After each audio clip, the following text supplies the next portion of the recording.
Y para terminar esta serie de intervenciones tenemos al profesor Pedro García Guijarro, actualmente profesor de la Universidad de La Rioja, pero dentro de unos días ya investigador nuestro aquí en la Universidad de Valencia, que nos va a hablar sobre los mecanismos de intervención pública en la economía como garantía de los espacios ecosistémicos. Pedro, cuando quieras. Perfecto. Pues, para empezar, buenos días a todos y a todas. Quisiera agradecer de nuevo a la organización y a los directores del Congreso por la oportunidad de estar aquí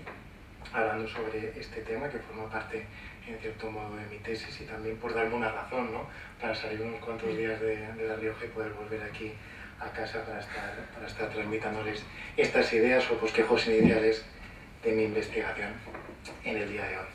La idea con esta ponencia básicamente era conectar en cierta medida los dos temas de mi investigación más recientes, que son los mecanismos de intervención directa en la economía y los instrumentos de protección medioambiental, de protección ecosistémica. En un primer momento, hace unos meses, cuando me planteé esta nueva línea de investigación, me planteaba la posibilidad de que efectivamente los mecanismos de intervención directa sí sirvieran como garantías para medidas tuitivas para los ecosistemas. Con el paso de las semanas y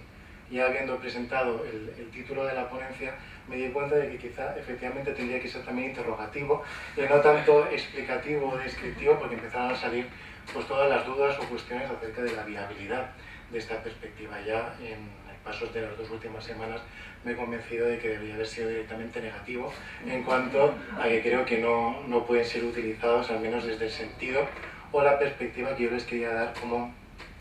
instrumentos de protección directa o de garantía directa de los ecosistemas. Entrando ya en materia, lo que trataré de hacer es marcar la referencia a los tres instrumentos principales de intervención que se regulan en el artículo 128.2 de la Constitución: la iniciativa, la reserva y la intervención directa de empresas. Plantear respecto a determinada doctrina a la que me he acercado en estos últimos meses las posibilidades, al menos desde una perspectiva únicamente constitucional, de utilizarlos como garantías ecosistémicas. Posteriormente exponer las razones por lo que esto es absolutamente inviable, y finalmente dar una referencia a la normativa, al derecho económico de la Unión Europea, donde se encuentra efectivamente la razón principal y última por la que esta utilización más político-socializante en relación con el interés general medioambiental es, insisto, inviable. Y todo viene por dos obstáculos generales que se derivan en cierta manera de este ordenamiento económico europeo, como son una conceptualización del interés general del artículo 128 puramente economicista, aunque en nuestra Constitución no aparezca como tal, se haga una referencia a la intervención directa con base de presupuesto habilitado de interés general. Realmente, puesto en relación con el ordenamiento de la Unión Europea, es un interés general de presupuestos exclusivamente economicistas. Y la segunda de las razones, como marca en cierto sentido la primacía de la competencia en el ordenamiento europeo, es la tendencia a la regulación de los ordenamientos y los mercados europeos, excluyendo en cierto sentido las técnicas de intervención directa en la economía. Para empezar, el primero de los instrumentos, la iniciativa pública, es la potestad de las administraciones de crear empresas públicas o participar en el capital de empresas públicas o privadas preexistentes, y limita por el principio de compatibilidad con la iniciativa privada, del que se desprenden otras tantas limitaciones jurisprudenciales. ¿Cuáles podrían ser hipotéticamente las principales utilidades de este instrumento? La primera, genera una sustitución en la producción de bienes y la prestación de servicios en los sectores económicos más contaminantes, es decir, crear empresas públicas que produjeran bienes aplicando los métodos de producción más limpios y los estándares medioambientales más elevados. Y seguidamente, en una técnica bastante política y menos económica, generar relaciones de competencia hostil dentro de los propios mercados respecto al sector privado o el parque privado empresarial en estos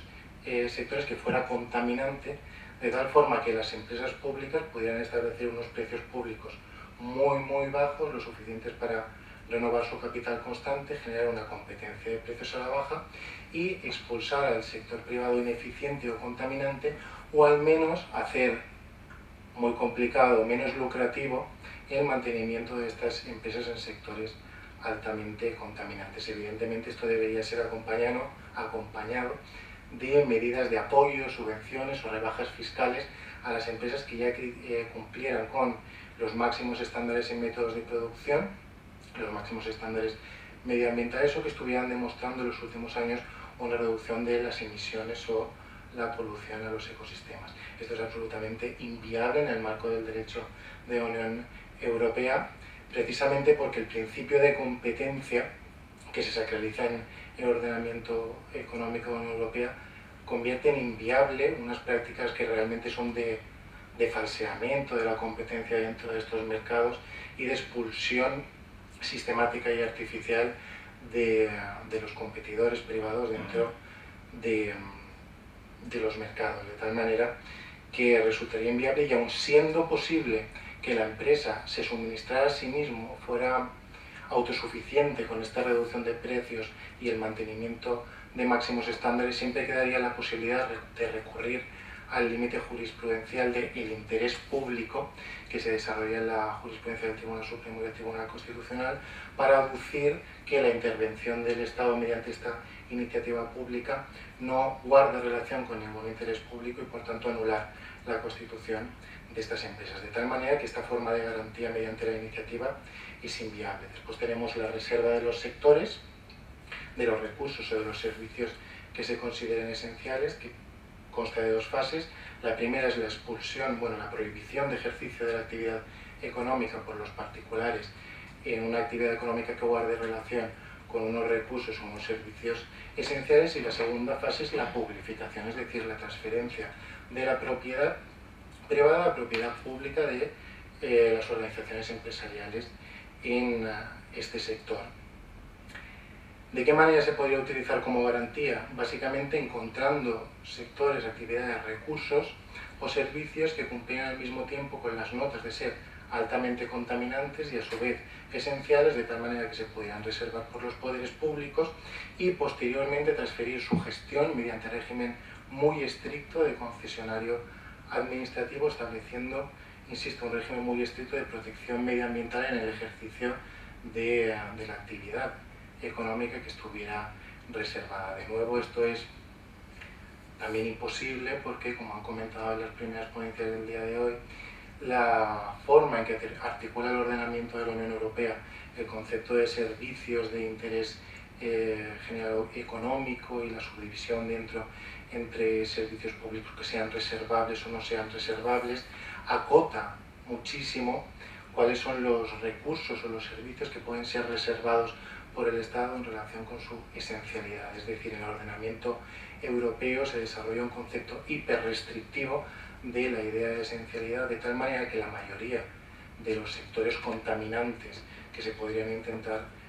reservar desde una perspectiva constitucional española quedan vetados por el proceso de liberalización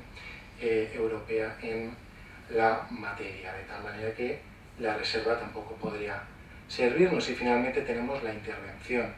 que se sintetiza en la capacidad, en la facultad de sustituir los órganos de dirección o de gestión de empresas privadas de manera temporal o definitiva por órganos de gestión o de representación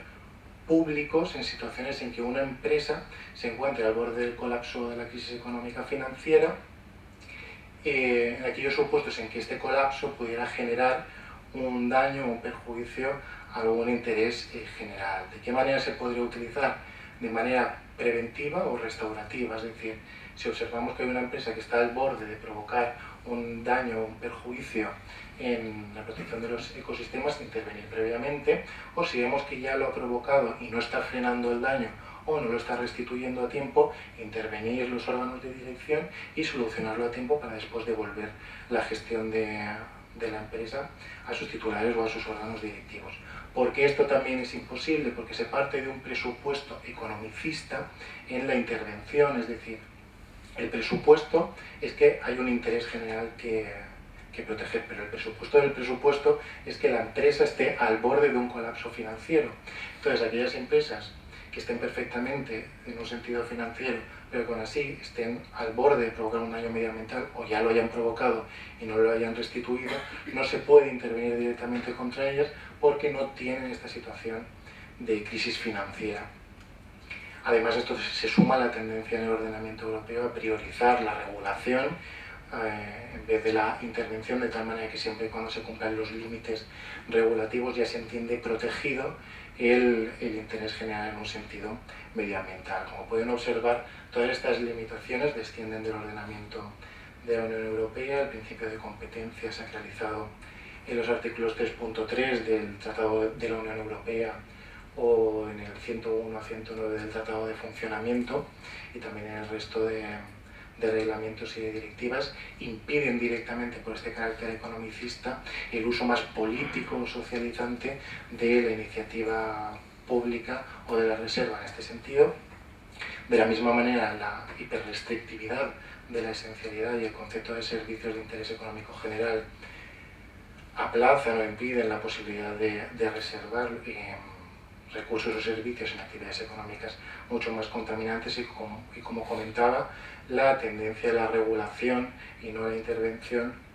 desplaza también la técnica de la intervención directa de las empresas. Esto no aparece directamente en la Constitución, pero evidentemente el cambio constitucional se da a través de un cambio jurisprudencial pretoriano de cuál es el contenido y la interpretación real de este interés general del artículo 128, sin que haga falta ninguna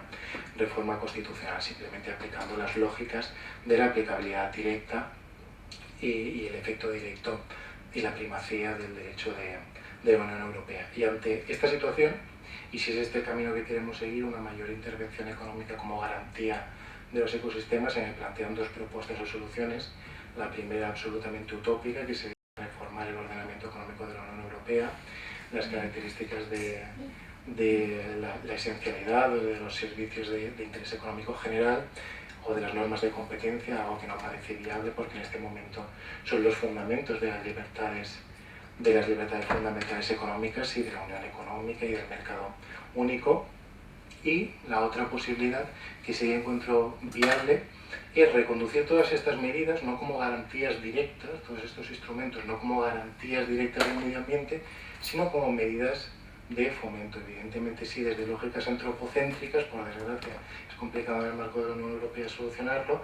pero en el marco sobre todo de la planificación indicativa de la economía del artículo 131, no con los planes que se proponen por España y por los Estados miembros o dentro de esta planificación europea, sino utilizando una ley de planificación económica nacional del artículo 131, por la que se pretenda traspasar de una economía actualmente contaminante a una economía verde. Y en este sentido, y siguiendo lógicas realmente económicas, que son las que dota el ordenamiento europeo a los instrumentos del 128, sí sería posible utilizar estos instrumentos en un sentido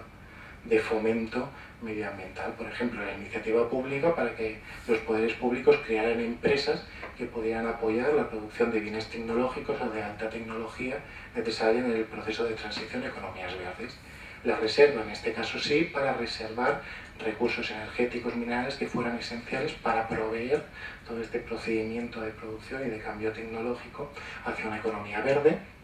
y plenamente sostenible, sin emisiones. Y finalmente la intervención en las empresas podría utilizarse en aquellos casos en que empresas fundamentales y que se hubieran adherido al Plan Nacional Indicativo estuvieran en riesgo de quiebra, fueran necesarias su mantenimiento y su salvamiento para poder proseguir con el Plan Nacional Indicativo. De esta manera no conseguiríamos que los mecanismos de intervención directa, que era mi sueño al principio cuando empecé con esta investigación, pudieran participar de la garantía directa de los ecosistemas, pero que sí que funcionan en cierta manera